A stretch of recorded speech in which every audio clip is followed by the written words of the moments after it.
রাতের অন্ধকারে গ্রামের ছোট রাস্তা যেন জীবন্ত। দিনের আলোতে এখানে শিশুদের খুশি আর ব্যবসায়ীর কোলাহল থাকে। দেব, এই রাতের অন্ধকারে হাঁটা ঠিক আছে কি? আমার গা শিউরে যাচ্ছে।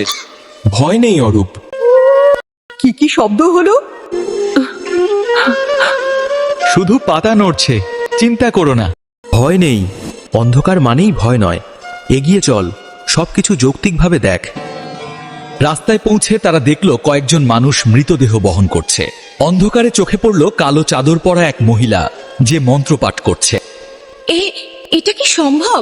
এত রাতেই কেন কেউ বের হয়েছে? ধীরে সুস্থে এগো, আমাদের কিছু বুঝতে হবে। এই শহরের শিশুরা ব্যবহার করতে পারবে না।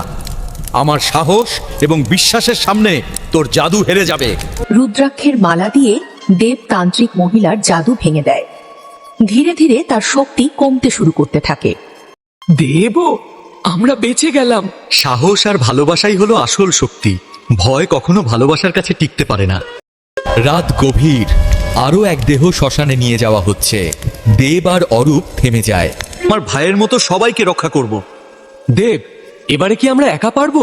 হ্যাঁ অরূপ, আমরা একা হলেও হার মানব না। এই শহরের শিশুরা আর তোর জাদুর শিকার হবে না। রুদ্রাক্ষের মালা দিয়ে দেব তান্ত্রিক মহিলার জাদু ভেঙে দেয়। ধীরে ধীরে তার শক্তি কমতে শুরু করতে থাকে। দেব, আমরা বেঁচে গেলাম। সাহস এবং ভালোবাসার শক্তি সবকিছু সম্ভব করে। পরের দিন গ্রামের মানুষ অবাক। কেউ জানে না কে তাদের শিশুদের রক্ষা করেছে, তবে অরূপ জানে। সত্যই, সাহস আর ভালোবাসা কখনো বৃথা যায় না।